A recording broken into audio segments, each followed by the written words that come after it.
You're watching Good Day Siouxland with Nick Wilson and meteorologist Ethan Foreman. From KCAU 9 News, this is Good Day Siouxland. Good morning. It's 6:45 on this Wednesday morning. I'm Jason Toktagian. And I'm Ethan Foreman. And Nick has this morning off, and we're getting things going with one more look at just what weather happenings are we going to be paying attention to for today and moving forward. Well, we don't have to deal with the fog for once, so that's good news, but unfortunately it's a little breezy out there and also quite on the warm side.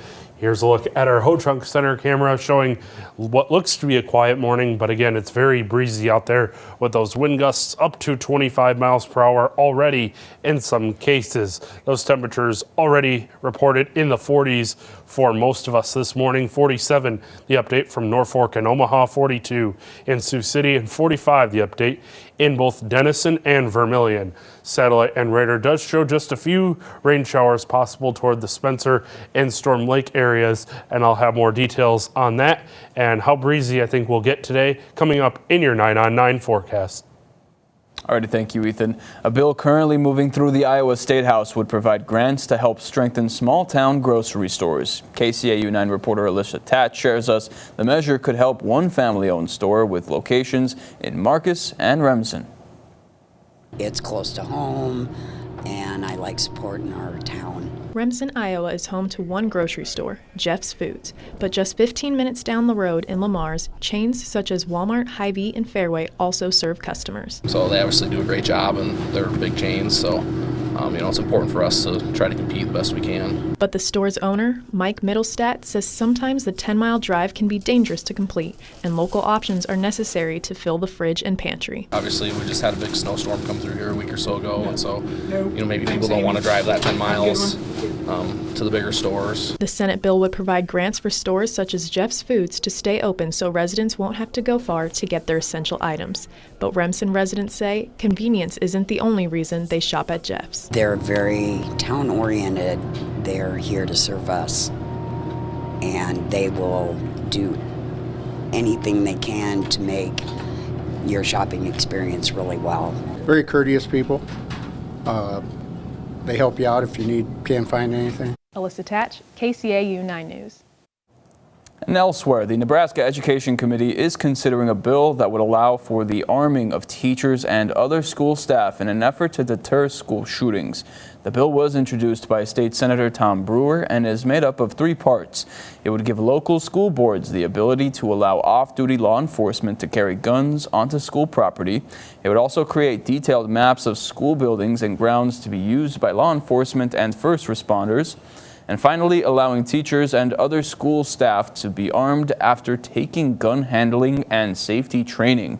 At least 32 states have similar laws, including Iowa and South Dakota. And also in Nebraska, a federal judge has approved an agreement between 2 Native American tribes and Thurston County. That agreement would give Native American voters a majority in 5 of the county's 7 board districts. The Winnebago and Omaha tribes allege that Thurston County and its Board of Supervisors violated the Voting Rights Act with the previous district map released in 2022. The new district map has been approved for this year's county elections. And over in South Dakota, the state Senate has passed a bill that would give Native Americans in the Rushmore state another ID option when registering to vote. Under the bill, they would be able to use their tribal ID cards to register to vote in state and county elections. The bill passed on a vote of 29-3, and it now goes to the State House of Representatives. But now it's time to meet today's Stray of the Day, and it's Still Waiting Wednesday. Every Wednesday, we feature a pet at Sioux City Animal Adoption and Rescue who's been waiting quite some time to find a forever home. That's right. This is Mitch, a 2 to 3 year old male German Shepherd pit bull mix that weighs about 60 pounds. He was found at the 2100 block of Villa Avenue back at the beginning of December. Mitch is a happy-go-lucky sort of guy who loves attention and gets along well with other pets and people. Mitch is available for adoption now. And if you've lost your pet, you're looking to adopt, or you'd like to sponsor a pet for adoption, you can visit the rescue's website. That's at SiouxCityAnimalRescue.com. And definitely always good to highlight the pet of the day and make sure that folks who are watching at home, and if they want to add somebody new to the family, they go to the Animal Adoption Rescue Center to do just that. Yeah, and I'm sure he wants a home on this dreary day as we see a few rain showers, and that's starting to dot the radar, including places toward the Spencer area. That will quickly move out of the region, but then we see a few more showers possible later on today. You could see on our Stormcast now just mostly cloudy skies going forward for your Wednesday. Again, few spotty showers are possible, especially toward the middle part of the day and the evening hours. That's when the main system starts to arrive. We'll see about 2 rounds from this. The first round pretty light, but could see an isolated thunderstorm from this, indicated in those orange colors you see on your screen. We get a little bit of a break for the second half of the night, and then our main system arrives during the middle part of the day. On Thursday, it looks like this will arrive right around 10 or 11 o'clock for our western areas ahead of a cold front, and that will bring our temperatures down. Could see again an isolated thunderstorm during the daytime on Thursday. Could even mix with a little bit of snow to the north or west. Most of us will stay out of the snow and will only see rain from this. Then we see some clearing take place as we head into Thursday night and Friday. Those rainfall amounts not looking super significant. Could see as much as 1/10 of an inch for most of us. Isolated heavier amounts are possible though, especially to the north and west. And your high for today climbing to 56 degrees, cloudy, warm, and windy for your Wednesday. A few showers possible, so it will be wet at times as well. That rain starts to move in at least for the first half of the night tonight and during the day tomorrow. 45 degrees for the overnight low, very warm for this time of year, and winds gusting up to 45 miles per hour. Your 9-on-9 forecast now showing those highs going to be generally in the upper 30s and low 40s. After we get through that system tomorrow, we'll see those lows still remain about 10 degrees above average in the 20s, and then cooler behind Valentine's Day as we see those highs back in the mid-30s by Thursday the 15th. And now we turn to sports, where there were plenty of high school basketball games bringing the action to the court in Siouxland last night. Anthony Mitchell has the highlights from several of those matchups right here in your morning sports wrap. Good morning, Siouxland. We'll start things out with our Sports Zone game of the night from last night. It was a battle of the top 2 powers in Class D1, with top-ranked and unbeaten and defending state champ Pender playing host to number 2 Guardian Angels Central Catholic. The Pendragons riding a 28-game win streak, but the Blue Jays on a mission to spoil the party towards its 11th consecutive victory. 2 of their last 5 losses in 2023 came at the hands of Pendragons averaging nearly twice as many points as they've allowed all season. Fourth quarter, Pendragons down 40-39, not for long. Maya Dolliver dialing up the straightaway 3. Pendragons take a 2-point lead into it moments later. Madeline Dolliver joining the 3-point party. Splash, 45-40 Pender lead. The Blue Jays battle back, 2 minutes left. Kennedy Baumert getting it off the glass to go here. GACC back up 1. Same score under 30 seconds left. Dolliver inbounding. Adley Walsh, right place, right time. 47-46 Pendragons. What a game we got going on here. Gax still alive. 1-point game with 2.5 seconds left. Kelsey Steffen fouled for 3, makes the first 2 free throws, sinks the third. 49-49 ball game headed to OT, and it's the Jays taking over from there. Jocelyn Skoda converts from the left side, and down goes Pender. Gack hands the Pendragons its first loss of the season, 62-55 in overtime. One of the best games of the year. Up next, Bishop Heelan girls atop the MRAC 17-1 record. South Sioux City Cardinals, though, playing some of its best basketball, winning 5 of its last 6 games. First quarter, Brooklyn Stanley, 4 defenders around her, pass it out to Kaylin Porth. She nails the 3. A few minutes later, Cardinals going to Brooklyn Heineman, the Briarcliff commit, from Caitlin Clark range. Nothing but the bottom of the net. That one ties it up. More from South Sioux later on the fast break, passing up to Briley Robinette. She gets a contested shot to go off the glass and in through the hoop, but Stanley responded with a step-back triple. Crusaders with a 3-point lead after the quarter. They go on to defeat South Sioux City 67-42.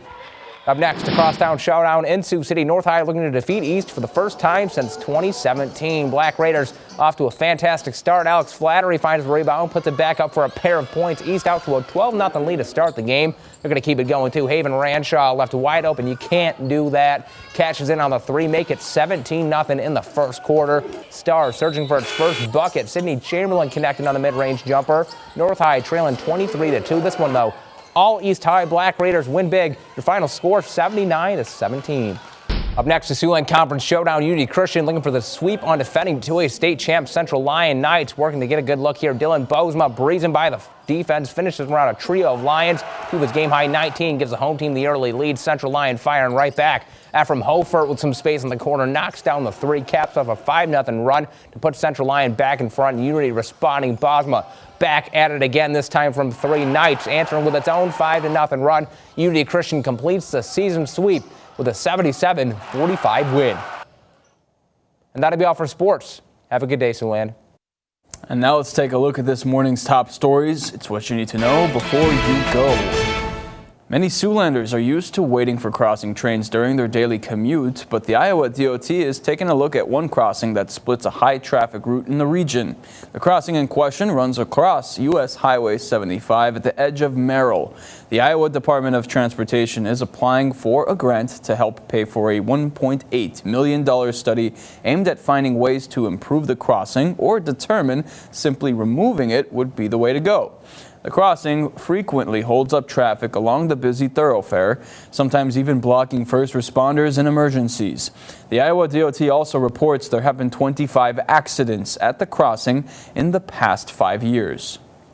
This is an unusual situation. You don't see a lot of these around the state of Iowa. Driver expectancy is not to be on a 65-mile-an-hour route and come up to a blocked rail crossing. So this is something that it's as much for safety purposes as it is for route continuity. Schultz isn't sure when they'll hear back on the grant, but says the department hopes to get the study started this year and finish it within this year or in the next year and a half. And in the meantime, the Iowa Department of Transportation and its Nebraskan counterpart are looking for public feedback on the future of a local bridge. The Decatur Bridge is located over in Burt County, Nebraska, and it's a historical landmark that allows traffic to cross the Missouri River between the Hawkeye State and the Cornhusker State for more than 70 years. As the bridge is getting older and requiring ongoing maintenance, the Department of Transportation are seeking the public feedback on how to handle the bridge going forward. And we'll have a link up on our website later this morning with more information on how you can access that survey. That'll all be on SiouxlandProud.com. And finally, Woodbury County officials say that they have had their hands full trying to maintain gravel roads as above average temperatures persist. The Woodbury County engineer says roadways in rural areas have improved slightly since last week, but not to the point where workers can leave the roads unattended. With the warmer days and nights already here, officials are finding it harder and harder to get heavy maintenance machinery onto the softening gravel roads. We had a motor grader get over too far over close to the edge, and even his tires sunk down. So, you know, you got to watch those edges. This is one of the reasons we recommend that people slow down a little bit at this time of the year as they're traveling, so that they have time to react and separate, albeit closely, as they're on the gravel roads. NARA recommends folks with heavy machinery, like tractors or semis, to try and keep their travel on those gravel roads to the early morning hours. That is usually when those roadways seem to be in the best shape. And those roadways are no joke indeed. I've had to drive up there for some stories, and it's a bit dicey out there. But what's not dicey now, at least, looks like our weather for the most part. Yeah, no fog to contend with this morning, so don't have to deal with those icy roadways, but we do have to deal with some rain on the way. Could see as much as 1/10 to 1/4 of an inch for our northwestern areas. Everybody else generally about 1/10 of an inch or less. Few showers possible today as well. Cloudy, warm, windy, and a few chances at rain showers, high of 56 degrees. Winds gusting up to 45 miles per hour, dropping to 45 degrees for the overnight hours. A very warm night on the way. Those temperatures start to fall further as we head into Friday and the weekend. Those highs back in the upper 30s and low 40s. Should see at least a little bit more sunshine though, so that'll be nice. Yep, overall, not too bad of a week ahead of us. Nope. Alrighty, thank you for waking up with us for Good Day Siouxland. Join us at midday for the latest news and weather. Goodbye.